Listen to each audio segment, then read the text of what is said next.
ஒரு மகிழ்ச்சியான செய்தி. இதயம் நல்லெண்ணெயின் விலை லிட்டருக்கு ரூபாய் 105 குறைஞ்சிருக்கு. செப்டம்பர் 2023ல 1 லிட்டர் இதயம் நல்லெண்ணெயின் அதிகபட்ச விலை ரூபாய் 503. ஆனா இப்ப 1 லிட்டர் இதயம் நல்லெண்ணெயின் விலை ரூபாய் 398 மட்டும்தான் தமிழ்நாட்டுல. அப்ப இனிமே எல்லாரும் இதயம் நல்லெண்ணெய் வாங்கலாம் இல்ல? இன்று ரொம்ப ஒரு முக்கியமான நாள். காங்கிரஸ் கட்சியினுடைய முக்கிய தலைவர்கள் சோனியா காந்தி அம்மையார் மேலேயும் ராகுல் காந்தி அவர்கள் மேலேயும் அமலாக்கத்துறை சார்ஜ் ஷீட் கொடுத்துருக்காங்க. குற்றப்பத்திரிகை நேஷனல் ஹெரால்டு வழக்குன்னு பேர்.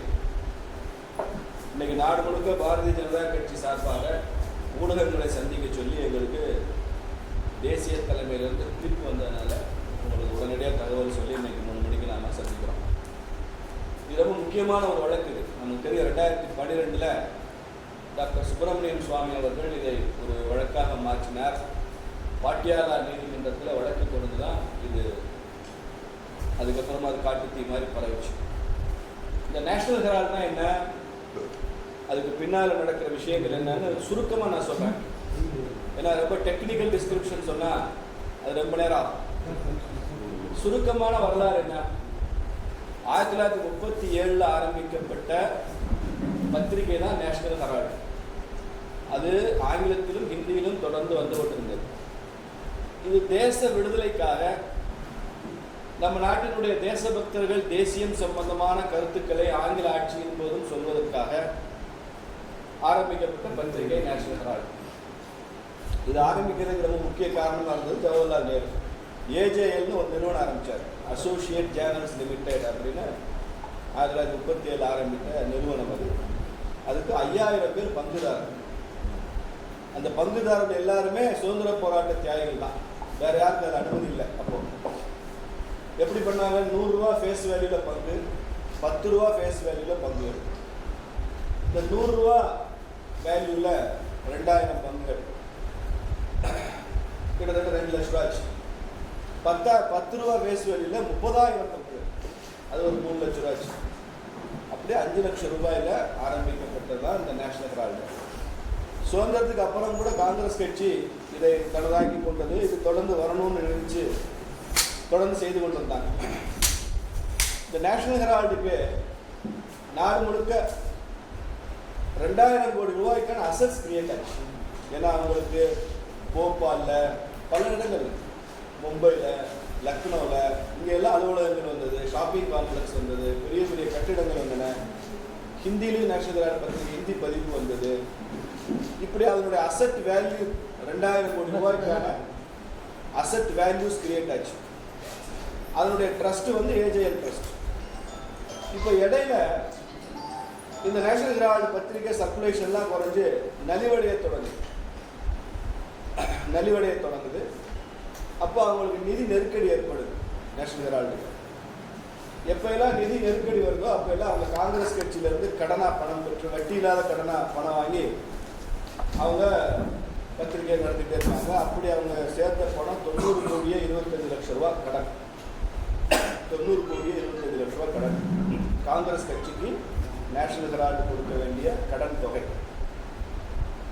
அப்போ ஒரு இன்ட்ரெஸ்டிங்காக ஒரு டெவலப்மெண்ட் நடக்குது. 2010-11 யங் இந்தியா பிரைவேட் லிமிடெட் அப்படின்னு ஒரு நிறுவனம் ஆரம்பிக்கிறாங்க. அதனுடைய இயக்குனராக ராகுல் காந்தி பொறுப்பேற்கிறாங்க, டைரக்டரா. அடுத்த 1 மாசத்துல அந்த இயக்குனராக சோனியா காந்தி அம்மையாரும் பொறுப்பேற்கிறாங்க.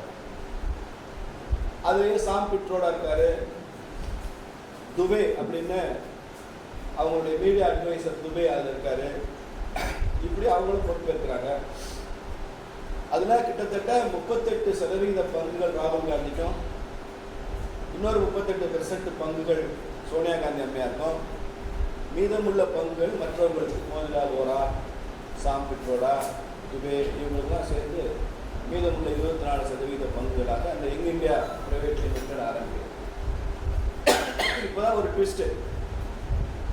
என்ன ட்விஸ்ட்னா, காங்கிரஸ் கட்சி யங் இந்தியா நிறுவனத்துக்கு ஒரு அசைன்மெண்ட் கொடுக்குறாங்க. எங்களுக்கு நேஷனல் ஹெரால்டு 90 கோடி கடன் கொடுக்கணும், அந்த பணத்தை நீங்கள் வசூலிச்சு கொடுக்கணும் அப்படின்னு ஒரு அசைன்மெண்ட் கொடுக்குறாங்க. அப்போது அந்த யங் இந்தியா என்ன செய்கிறாங்கன்னா ஏஜேஎல் நிறுவனத்தை, எல்லாமே காங்கிரஸ் தான், காங்கிரஸ் கட்சியும் காங்கிரஸ் தான், ஏஜேஎல் காங்கிரஸ் தான், யங் இந்தியா காங்கிரஸ் தான். இந்த நிறுவனம் தொடர்பு கொண்டு நீங்கள் புதுதாக பங்கு பத்திரம் வெளியிடணும், அதில் சந்தையில் வரக்கூடிய அந்த பணத்தை வச்சு கட்டிடலாம். ஆனால் அதுக்கப்புறமா ஏஜேஎல் நிறுவனத்தினுடைய எல்லா பங்குகளையும் யங் இந்தியா வாங்கி கொடுத்துடணும் அப்படின்னு சொல்லி அந்த அடிப்படையில் அந்த 90,25,00,000 கட்டியாச்சு. ஏஜேஎல் நிறுவனத்தினுடைய, அதாவது நேஷனல் ஹெரால்டுடைய அத்தனை பங்குகளும் யங் இந்தியா நிறுவனத்துக்கு மாறிடுச்சு. இதில் ஏஜேஎல் நிறுவனத்தினுடைய எந்த பங்குதாரர்கிட்டையும் அனுமதி கேட்கல, அவங்கள்ட்ட ஒப்புதல் வாங்கல. 1037 பங்குதாரர்கள் இருந்தாங்க ஏஜேஎல்ல. அது நிறைய பேர் வயசானவங்க, தியாகிகளாக இருந்து இறந்து போனது போக மிச்ச சொச்சமெல்லாம் இருந்தாங்க. அவங்ககிட்ட யார்ட்டையும் ஒப்புதல்லாம் கேட்கவில்லை. முழுமதியாக அது யங் இந்தியாவுக்கு மாறிடுச்சு நேஷனல் ஹெரால்டு. இப்போ என்னாச்சுன்னா, எந்த பிரயத்தனம் இல்லாமல் எந்த கஷ்டமும் இல்லாமல் 2000 கோடி ரூபா சொத்து, நேஷனல் ஹெரால்டுடைய சொத்து அப்படியே சோனியா காந்தி ராகுல் காந்தி அம்மையாருடைய குடும்ப சொத்தாக மாறி போச்சு. கல்கத்தாவில் ஒரு தனியார் நிறுவனத்தில் 1 கோடி ரூபா இந்த யங் இந்தியா நிறுவனம் வாங்குறாங்க, ட்ரஸ்ட்டுக்கு பணம் வருது. அந்த 1 கோடி ரூபாயில் 50 லட்சம் ரூபாயை காங்கிரஸ் கட்சி கொடுக்குது யங் இந்தியா நிறுவனம். ஏன்னா இந்த கடனை வசூல் பண்ணி கொடுங்க நேஷனல் ஹெரால்டு கேட்டாங்கல்ல, அதுக்கான கமிஷனாக அல்லது ஏதோ ஒரு குட்வில் அமௌண்ட்னு வச்சுக்கலாம். 50 லட்ச ரூபாய் காங்கிரஸ் கட்சி கொடுத்துட்டு, 50 லட்சம் ரூபா காங்கிரஸ் கட்சிக்கு பணத்தை கொடுத்துட்டு 2000 கோடி ரூபா நேஷனல் ஹெரால்டு சொத்தை ராகுல் காந்தியும் சோனியா காந்தியும் ஆட்டிய போட்டாங்கிறது தான் வழக்குங்க. அதுதான் எஃப்ஐஆர். இது வழக்காக மாறிச்சு. அது எஃப்ஐஆர் இருந்தது முதல்ல. அப்போ அவங்க நாங்கள் நீதிமன்றத்தில் நாங்கள் சம்மனே வாங்க மாட்டோம்னாங்க. நீதிமன்றத்தில் ஆஜராகிறதுலேருந்து விலக்கு கேட்டாங்க. ராகுலுக்கும் சோனியாவுக்கும் நீங்கள் நீதிமன்றத்தில் ஆஜராகணும்னு நீதிமன்றம் தீர்ப்பு சொன்னது. அப்புறம் நீதிமன்றத்தில் ஆஜராகி பெயிலில் வந்தாங்க. இப்போயுமே அவங்க பெயிலில் தான் இருக்காங்க. நேஷனல் ஹெரால்டு கேஸில் அவங்க 2 பேருமே அக்யூஸ்டு தான், பெயிலில் இருக்காங்க. இப்போது இடி எனக்குமே ஒரு எஃப்ஐஆர் வருது, இந்த மாதிரி முறைகேடு நடக்குதுன்னா இடி இங்கே போகும், என்ஃபோர்ஸ்மெண்ட் டைரக்டரேட் போகும். அதை இடி வழக்காக மாற்றும், அமலாக்கத்துறை விசாரிக்கும், அமலாக்கத்துறை சார்ஜ் ஷீட் போடும். அப்படி இன்னைக்கு 988 கோடி ரூபாய்க்கான முறைகேடு நடந்திருக்கிறது, நேஷனல் ஹெரால்டுடைய சொத்துக்களுக்கு மாறி இருக்கு அப்படின்னு இன்னைக்கு இடி சார்ஜ் ஷீட் போட்டுருக்கு. இதுதான் இன்னைக்கு முக்கியமான விஷயம். இதை வைத்துக்கொண்டு காங்கிரஸ் கட்சி ஏதோ இடியை வச்சுக்கிட்டு எங்கள் மேலே பழி வாங்குறாங்க. நாடு முழுக்க ஒரு பெரிய கேம்பெயின் பிஜேபி. இதுக்கு பிஜேபிக்கு சம்பந்தம் இல்லை. இந்த வழக்கு 2012 பிஜேபி ஆட்சிக்கு வருவதற்கு முன்னால் பாட்டியால உயர் நீதிமன்றத்துக்கு போடப்பட்ட வழக்கு, சுப்பிரமணிய சாமி அவர்கள் போட்ட வழக்கு. அந்த வழக்கினுடைய தொடர்ச்சியாகத்தான் இன்னைக்கு எல்லாமே நடந்துட்டு. அந்த வழக்கு வரும்போது மோடி பிரதமரெல்லாம் இல்லை. இன்னைக்கு இடிக்கு அவங்க பதில் சொல்லணும். அதே நேரத்தில் ராபர்ட் வதேரா மேலேயும் இன்னைக்கு இடி ஒரு ஸ்க்ரூட்டினி பண்ணிங்க. 5 மணி நேரம் விசாரணை நடத்திருந்தாங்க. ரெக்கார்டட் என்கொயரி, இன்ட்ரோகேஷன் எல்லாத்தையுமே அவங்க பதிவு செஞ்சுருக்காங்க. அடுத்து இன்னொரு விசாரணைக்கு வரணும்னு சொல்லியிருக்காங்க. அவர் மேலேயும் பண பரிவர்த்தனையில் மணி லாண்டரிங்கில் கேஸ் இருக்குது அப்படின்னு சொல்லி பண்ணுறாங்க. இப்போ வதேராவும் இன்னைக்கு இடியில் விசாரணைக்கு பதில் சொல்லியிருக்காரு. சோனியா அம்மையார் மேலேயும் ராகுல் காந்தி மேலேயும் இடி இன்னைக்கு சார்ஜ் ஷீட் போட்டிருக்காங்க. இது நாடு முழுக்க ரொம்ப முக்கியமான செய்தி. இது ஏன் சொல்கிறேன்னா, காங்கிரஸ் கட்சி தேசத்தின் சொத்தை லூட் பண்ணுது அப்படிங்கிறது நமக்கு ஆச்சரியம் இல்லை. ஒரு ஆளுங்கட்சியாக இத்தனை ஆண்டுகள் இருந்த கட்சி பெரிய லஞ்ச ஊழல்களில் இறங்கி என்னெல்லாம் பண்ணாங்க, தேசத்தின் சொத்தையே தனதாக்கிட்டாங்க, தேசத்தை தனதாக்கிட்டாங்கன்றதெல்லாம் பழைய ஃபேஷன். தங்கள் கட்சியின் சொத்தையே குடும்ப சொத்தாக மாற்றுறாங்கன்றது புது ஃபேஷன். இது உலக வரலாற்று எங்கேயுமே இல்லை. நீங்கள் 50 லட்சம் ரூபாய் கொடுத்துட்டு 2000 கோடி அசட்டை நம்ம பக்கம் கொண்டு வந்துடலாம், நம்ம ட்ரஸ்ட்டுக்கு எடுத்துக்கலாம்னா இது ரொம்ப பெரிய ஸ்கேண்டல், ரொம்ப பெரிய ஸ்கேம்.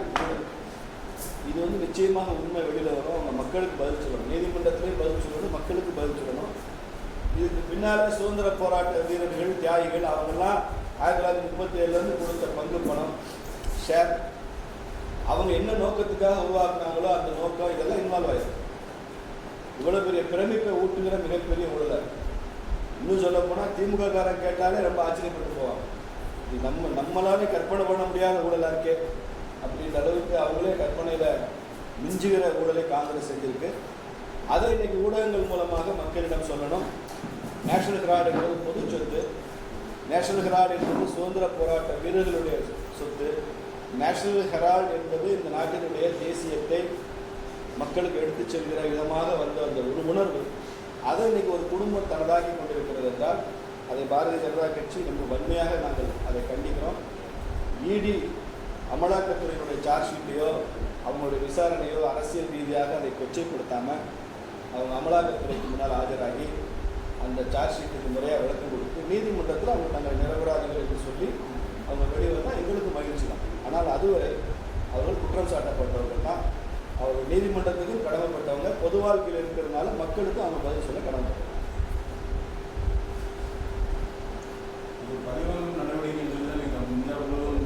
அதுதான் சொல்கிறேன், எப்படி பழிவாங்க நடவடிக்கை. மோடி பிரதமராக வந்ததுக்கப்புறம் இந்த கேஸ் வந்திருந்தா கூட நீங்கள் சொல்கிறது ஏதோ நியாயம் இருக்குன்னு மக்கள் நம்புவாங்க.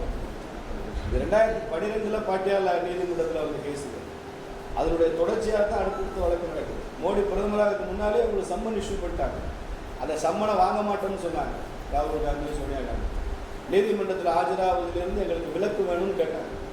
நீதிமன்றம் விலக்கு தர மறுத்தது. அதுக்கப்புறம் நீதிமன்றத்தில் போய் ஆஜராகி சம்மன் வாங்கினாங்க.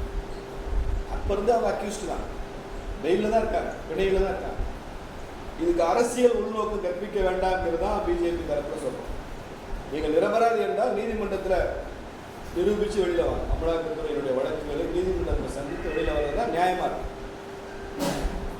பொதுவாக இடி, சிபிஐ எல்லாமே வந்து எந்தெந்த எதிர்கட்சி மாநிலங்களோ எதிர்கட்சி தலைவர்களோ அப்படி சொல்லணும் பாடின்னு சொல்லி ஏற்கனவே வச்சுக்கிட்டு வர்றது. இந்த வழக்கு வரனால இந்த கேள்வி திருப்பி இடியை பயன்படுத்திருக்கீங்களோ அப்படின்றதான் சொல்லுவாங்க. இல்லை, அதனால தான் நான் சொல்கிறேன், இது முதல்ல இருந்து இருக்கிற கேஸ் தானே. இப்போ ஒரு எஃப்ஐஆர் வந்தால், இப்போ செந்தில் பாலாஜி இடி வந்ததில்ல, செந்தில் பாலாஜி மேலே போட்ட வழக்கு இடி போட்ட வழக்கா இல்லை மாநில அரசு போட்ட வழக்கு? யார் வழக்கு போட்டாங்க? மோடி கவர்மெண்ட் வழக்கு போட்டாங்களா? இடி வந்து எஃப்ஐஆர் போட்டாங்களா? அவர் மேலே போடப்பட்ட வழக்கு மாநில அரசாங்கம் போட்ட வழக்கு. மாநில அரசாங்கம் ஒரு எஃப்ஐஆர் பதிவு செய்து அதை வழக்காக மாற்றி அதில் நிறைய மிகப்பெரிய பண பரிவர்த்தனை நடந்திருக்கிறது என்று வரும்போது இடி வந்து தலையிடல. அதுதான் நேச்சுரல். இப்போ டாஸ்மாக் வழக்கு இருக்கு, இடி ரெய்டு நடந்தது. இந்த டாஸ்மாக்ல ரெய்டு இடி நடத்துறதுக்கான எஃப்ஐஆர் யார் போட்டது? இடியா போட்டாங்க. இது தமிழ்நாடு அரசு போட்ட எஃப்ஐஆர். 3-4 எஃப்ஐஆர் இருக்கு டாஸ்மாக் மட்டும், 1000 கோடி ஊழல்ங்கிற விஷயங்கள்ல. அந்த எஃப்ஐஆர் இருந்தால் தான் இடியை உள்ள வருவாங்க. இந்த கேஸ்லையுமே இப்போ சார்ஜ் ஷீட் கொடுத்தது ஏற்கனவே போடப்பட்ட எஃப்ஐஆர் முதல் தகவல் அறிக்கையின் அடிப்படையில் தான் இடி உள்ள வர்றாங்க. இடி வருவதை தடுக்க முடியாது, அதுக்கு கவர்மெண்ட்டுக்கு சம்மந்தம் இல்லை. எல்லா இடங்கள்லையும் எங்கே மணி லாண்டரிங் நடக்குதோ, எங்கே முறையற்ற பண பரிவர்த்தனை நடக்குதோ, எங்கே சந்தேகம் இருப்பதாக எஃப்ஐஆர் இருக்கோ அங்கெல்லாம் இடி வரும். ஆனால் அந்த வழக்கு இடி போட்ட வழக்கு இல்லை.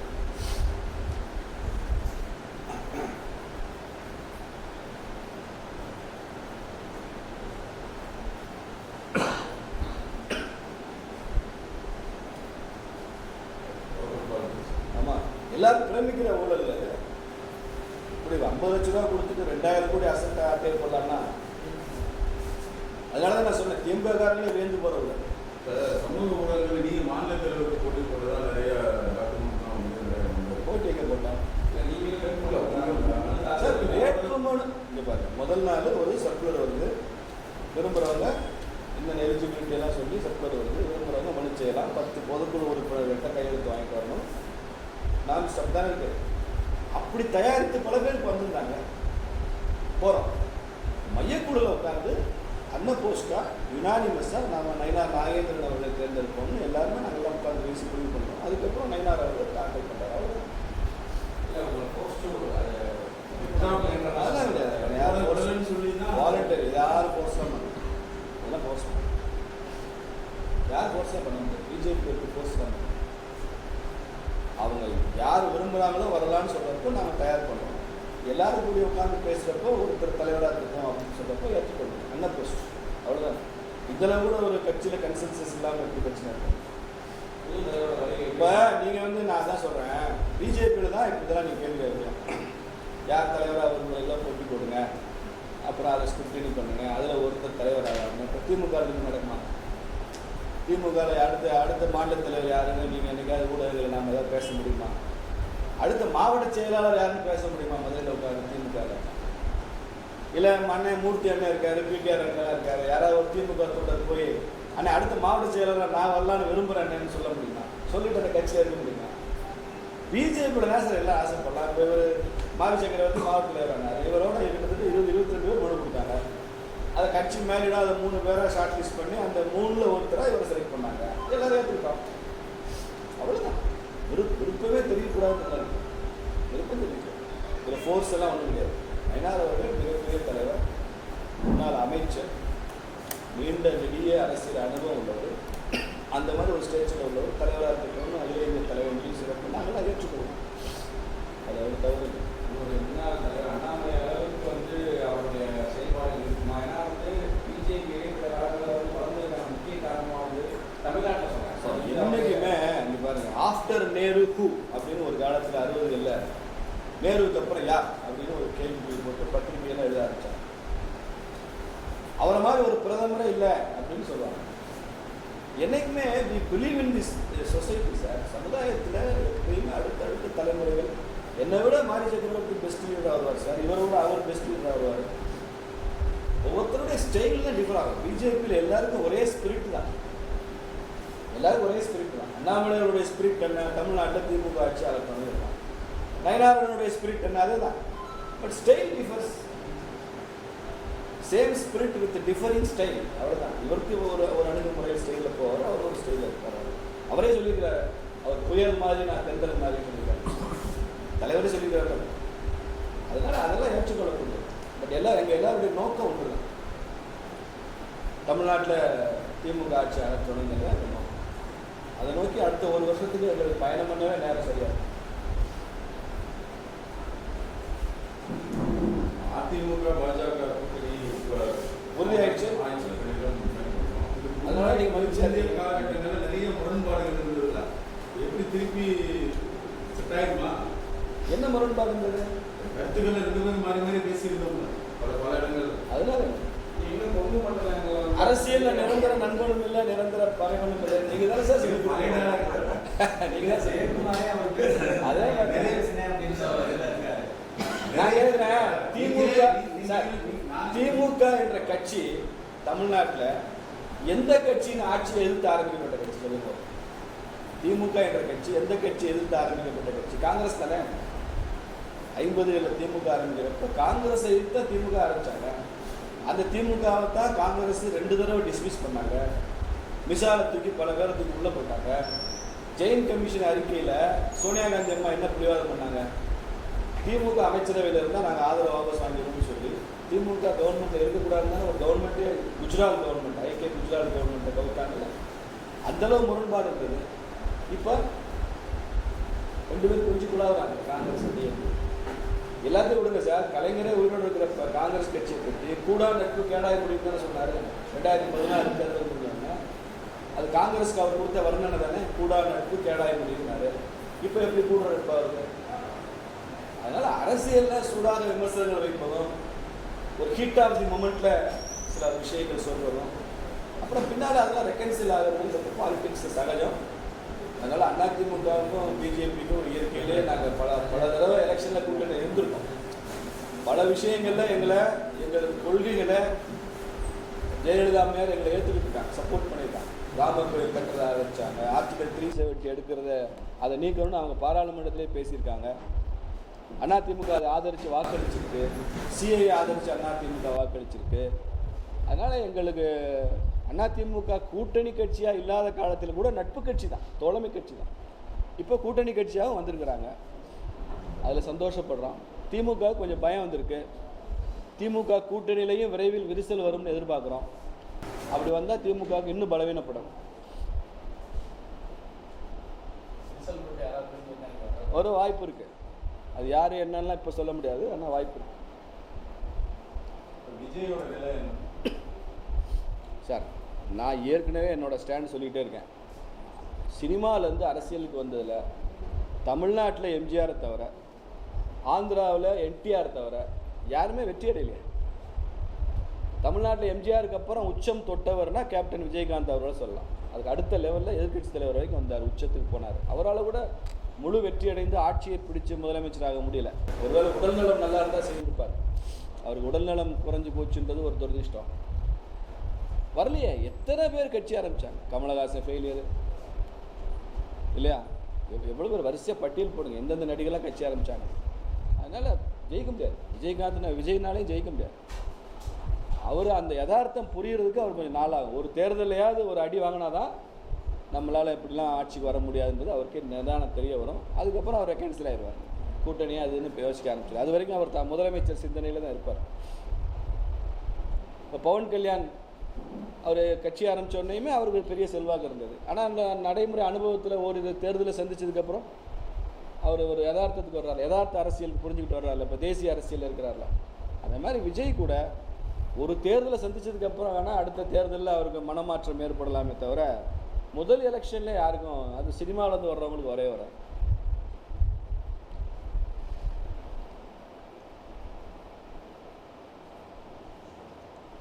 விஜய் இருக்கிறது நல்லது கூட, எங்களுக்கு நல்லதான். விஜய் ஃபேக்டர் வந்து பிஜேபிக்கு ஃபேவர் பண்ணும்.